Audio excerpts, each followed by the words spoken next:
Agora só algumas regrinhas de como interpretar. Pastor, mas tudo isso que você falou não tira a credibilidade da Bíblia? Não, não tira. Porque nos pontos fundamentais a Bíblia não se diverge, a Bíblia não se contradiz, a Bíblia é infalível, inerrante, inspirada. Porque Deus na sua soberania preservou. Regras para interpretar. Como eu interpreto então? Existe uma frase em latim que ficou muito famosa na Reforma Protestante. Esse era um dos meios principais que eles interpretavam a Bíblia ao ler. Esse termo em latim é orare et labutare. Orare et labutare. Orar e labutar. Orar e trabalhar. Por que orar? Porque a Bíblia é divina. Foi Deus que escreveu. Eu preciso da luz do Espírito Santo para interpretar. Eu preciso do discernimento, da pulsão do Espírito Santo, que ela é divina. Foi Deus que escreveu, eu preciso saber. E labutare, porque a Bíblia tem gramática, foi escrito com alfabeto, com letra, tem uma história, ela é humana, ela precisa ser interpretada. Então eu oro para Deus me dar discernimento, me dar luz, mas eu trabalho, leio comentários, faço exegese, leio no grego, leio no hebraico, ralo na sua interpretação. Então essa era uma das maneiras que o povo da Reforma usava para interpretar a Bíblia. Oração e estudo, orare et labutare. Então nós devemos fazer a mesma coisa. Não adianta só orar, pedir Deus fala, Deus mostra, Deus não. Você precisa ter comentário, dicionário, história, precisa ralar. Porque senão você fica místico. Mas não adianta só o labutare também. Porque se só labutar, você vai virar um crítico, um teólogo seco, frio, vagio, murcho, que relativiza. Não, orar para quê? Jejuar para quê? Santificar para quê? Se torna relativizado. Então é ortodoxia e piedade. Orare et labutare. Segundo, regras para interpretar. Primeiro, oração e estudo. Segundo, eu devo saber o tema, o enredo da Bíblia. Antes de ler, se eu ler com a perspectiva do tema central, eu vou ter uma interpretação mais próxima do que Deus quer falar. Então, antes de ler esse livro, qual é o tema principal? Qual é o enredo? Qual é a trama? Qual que é a espinha dorsal do livro? A mensagem central da Bíblia é a história da redenção. O que Deus faz pelo homem através da morte, sepultamento, ressurreição, ascensão e exaltação do seu Filho. Então, eu leio Gênesis 1 até Apocalipse 22, sabendo que o enredo principal daquele livro, ele vai discorrer nas histórias, vai passar pelos profetas, vai chegar nos apóstolos, lá na ilha de Patmos, Cristo, Deus fazendo uma obra pelo seu povo através de Cristo. Assim você vai ler e interpretar de maneira correta à luz do tema principal. Terceiro, como interpretar, regras para interpretar a Bíblia. A Bíblia é a sua melhor intérprete. Esse aqui é fantástico, esse aqui é o que o urso gosta, não é? A Bíblia é o seu melhor intérprete. O que é isso? Textos mais fáceis interpretam textos mais difíceis. A Bíblia é só uma intérprete. Como assim? Pastor, é a pitonisa de Endor. É pitonisa. Viu Samuel, sabe? Todo mundo, é a pitonisa de Endor. O quê? Quem às vezes você nem conhece, né? Saul vai consultar uma feiticeira para invocar o espírito de Samuel. Samuel foi o último dos juízes, juiz, profeta e sacerdote.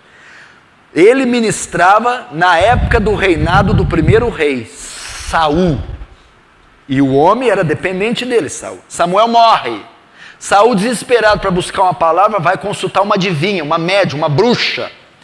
E ali, quem sobe lá, quem baixa lá, aparece Samuel. E a Bíblia diz, Samuel! Então, é um texto que dá margem para o espiritismo. Olha lá, Samuel reencarnou, apareceu, era uma sessão mediúnica. É um texto difícil. Tem maneira de se interpretar ele. Mas eu vou para outros mais fáceis. A Bíblia apoia o espiritismo? Não. Hebreus 9:27, o homem está ordenado morrer uma vez só. Depois disso vem o juízo. Deus está claro aí sobre o espiritismo. Pronto. Deuteronômio 18. Não achará entre ti quem consulta os mortos, nem necromante, nem adivinho. Aquele que faz tal coisa para o Senhor é abominação. Pronto, Deus está falando que o espiritismo é uma abominação. Textos mais fáceis. Textos que testificam clara. Porque a imagem, pastor. Porque a Maria. Não, tem textos claros. Então, a Bíblia é a sua melhor intérprete. Textos mais fáceis interpretam textos mais difíceis. Eu não preciso ficar ali pelejando com a pitonisa. Será que tem espiritismo? Não tem espiritismo? Tem outros textos que Jesus, que Deus, condena o espiritismo. Então, regras para interpretar. O Antigo Testamento é interpretado à luz do Novo Testamento. Como que você interpreta o Antigo Testamento? Você tem que ter o conceito do novo no seu coração. Por exemplo, no nosso conceito, para que serve sacrifício? Nós vamos excluir o Antigo Testamento? Não. Mas como ele vamos usar? Você vai oferecer animal aqui? Não. Você vai guardar dias? Não. Você vai fazer isso, isso, isso? Não. O escritor de Hebreus diz o quê? Que o Antigo Testamento, a lei cerimonial, os rituais eram sombras das coisas que iam vir. Eu interpreto o Antigo à luz da encarnação do Verbo, o Cordeiro Pascal, Cristo, o sacrifício sendo oferecido num espeto de madeira, a morte na cruz. As leis cerimoniais apontam para as leis morais do Novo Testamento. Então eu interpreto o Antigo à luz do Novo, né? Porque tem costumes, tem circunstâncias no Antigo Testamento que não são usadas. O escritor diz que entrou em caducidade, obsolescência, arquétipos, fim. A ordem levítica caiu no ano 70, quando o templo foi destruído por Tito, e agora é uma ordem segundo Melquisedeque. Então você interpreta o Antigo à luz do Novo, com a convergência toda na obra e na pessoa de Cristo e dos apóstolos. Então você lê assim. Estou terminando. Outra regra para interpretar a Bíblia: o texto quer dizer o que o autor quer dizer. Interessante isso, né? Os pentecostais, os carismáticos, por exemplo, falam coisas que não tem nada a ver. O que o texto quer dizer? O que o autor queria dizer. Então levo em conta o pano de fundo histórico. Por que Paulo pregou aquilo no Areópago? O Deus que fez o céu e a terra não é servido por mãos humanas, como necessitando de coisa alguma. E nem habita em templos feitos por mãos humanas. Dele vem o ar, respiração, nele nos movemos, estimos, vivemos. O que o autor quer dizer? Eu vou tirar aquilo ali para criar uma doutrina? Não.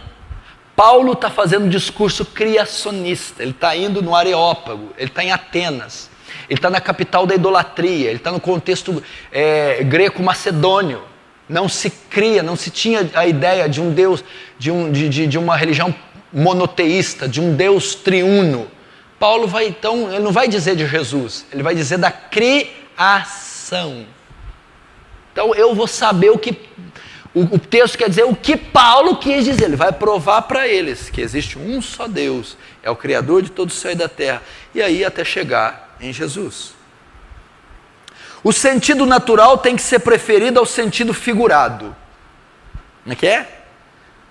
Sempre quando você lê, você tem que ver o sentido literal, natural. Ele deve ser preferido. Por exemplo, quem não crê será jogado no inferno. Não, inferno é figurado, não existe. Não, sempre opta pelo literal, pelo natural. Inferno é inferno. Só opta pelo sentido figurado quando for explícito. Eu sou a porta. Você não falou literal? Jesus é uma porta. Jesus não é uma porta, não tem maçaneta. É figurado. Ele está dizendo que ele é a maneira, ele é o método que eu chego a Deus, a porta. Mas sempre quando ler, opte pelo sentido natural. Por quê? Porque a nossa geração já estragou a interpretação.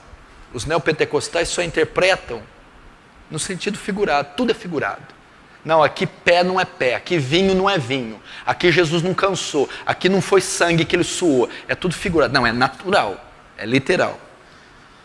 E último, o texto deve ser interpretado à luz do seu contexto.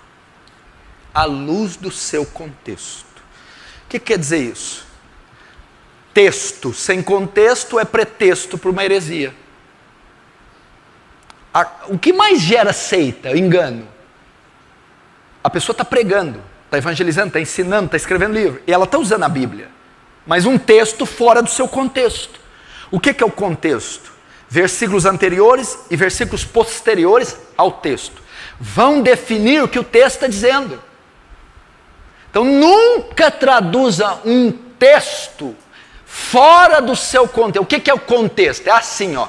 João 3,16. Porque Deus amou o mundo de tal maneira. Qual que é o contexto? Quem falou esse texto? Jesus. Para quem falou? Nicodemos. Quem era Nicodemos? Um príncipe dos fariseus. Que época que foi? Aí você vai chegar na interpretação correta. Nunca interprete um texto fora do contexto. Por exemplo, um texto que muitos interpretam de forma errada. Hebreus 12,15. Que nem uma raiz de amargura brotando vos prive da graça de Deus, e vai. Está vendo? Você não cumprimentou o irmão, ele está com raiz de amargura.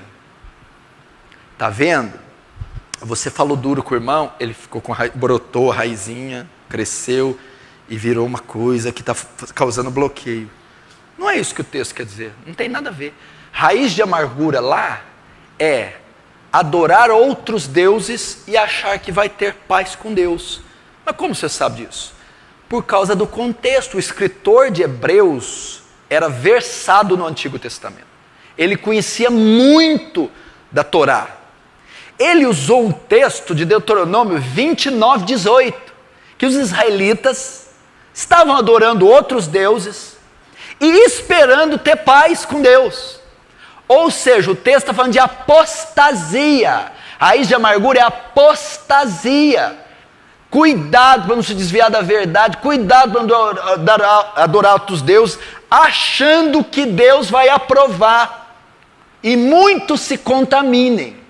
Aí vai dizer de Esaú, que trocou sua primogenitura por uma lentilha. O que tem a ver Esaú? Olha o contexto. Com raiz de amargura, de ficar ferido com o irmão. Está falando que Esaú apostatou. Então o texto de Hebreus 12:15, raiz de amargura, fora do seu contexto, é uma ferida que eu tenho, brotou contra o irmão, está ali. No seu contexto, é apostatar da fé. É apostatar servir outros deuses.